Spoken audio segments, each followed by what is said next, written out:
explain, but the island just captures you sometimes.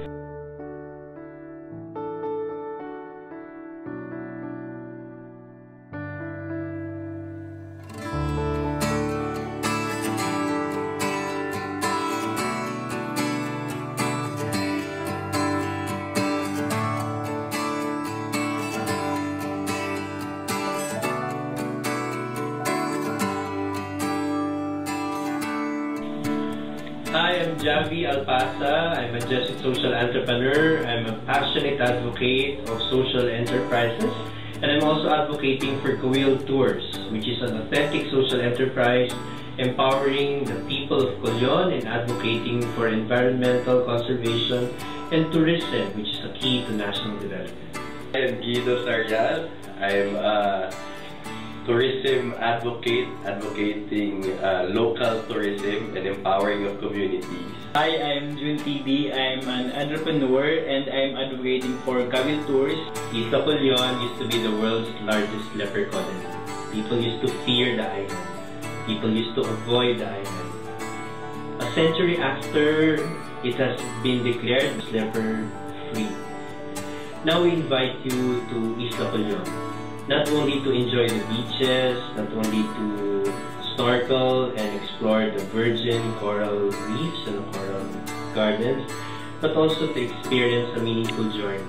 Kawil Tours is operated by locals of Colon, empowered by volunteers who have journeyed with them. Now, Kawil Tours is appealing to everyone for support of their project to have their own boat. Every centavo you spend is an investment in people empowerment.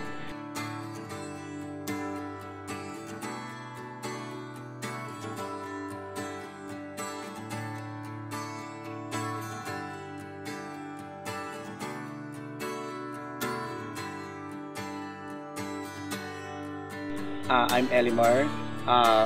Isa ako sa mga operator ng Kawil Tours. Then my responsibility pagdating sa tour operations, ako yung sa food preparation and also historical tour. So ako yung pinaka-lead guide nila. Ako nga po pala si Renly, isa sa mga tour operator ng Kawil Tours.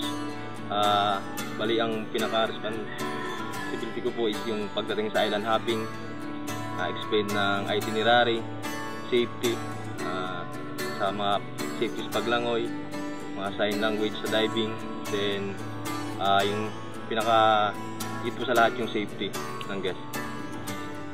Kung lalaliman pa natin ang pagtingin sa isa ng Colon, marami pang mga natural beauty na mag-discover. Hindi lang na pupunta ka lang sa beach na always na ginagawa.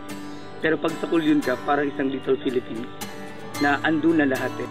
So Kawil is a local way of fishing talaga. So ano connection ng Kawil Tours sa aming business? Kasi kaming mga operators sa Kawil Tours is para mga fishermen. So yung kawil, yung nylon, makita nylon, the hook, and the bait. Parang yung nylon na yun yung link namin outside world. Once na ang isda sa isa kumain sa bait ng fisherman, parang ganun din sa business namin eh. Pag nag-book ang guest, so masaya kami. May pera, may trabaho, at saka marami ang kumikita. Hindi kami sumusuko kahit ilang buwan kaming walang guest.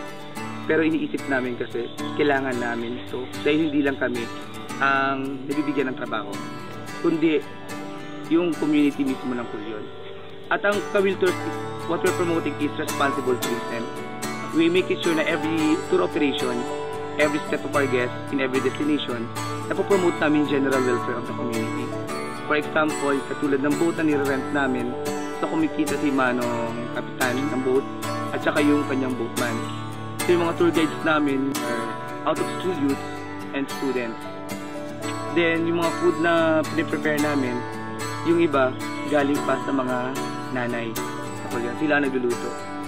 Ngayon po yung problema ng Kawil Tours is yung mga gamit sa diving. Tsaka yung pangunahin pong problema is yung bangka. Bangka po talaga kasi minsan gusto naming mag-offer ng island hopping. Wala kaming mahagilap na bangka dahil naunahan. Na-stop yung island hopping. Then pag may bangka na po kasi parang napakadaling kumilos. pupunta ka sa isang lugar na gusto mong explore, lugar na sa Kulyon lang makikita. So dahil walang bangka, hindi namin magawa.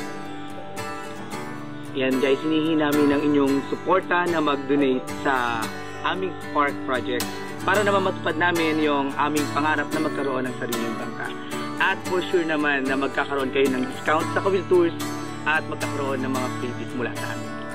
So kaya po inimbitahan namin kayo na dumalaw sa Kulyon, sa isla ng Kulyon, para po makita nyo yung kagandahan ng Kulyon, yung mga magagandang beach, magagandang coral garden, sunken ship, falls, tsaka yung matatayog na mangroves, at para po makilala nyo yung community ng Kulyon. At sana po pagdalaw nyo dito, sama-sama nating mapuntahan yung mga lugar na yon at nakasakay na po tayo sa bangka natin. How far do you think 1,000 peso donation will go insofar as their donation to Kawil Tours is concerned? Like we have 1,000 reasons to improve the way Kawil operates. It's equivalent to 1,000 reasons why we should visit the place, and it's equivalent to 1,000 reasons why we need to continue empowering these people.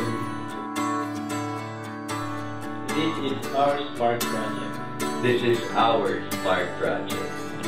This is our Spark Project.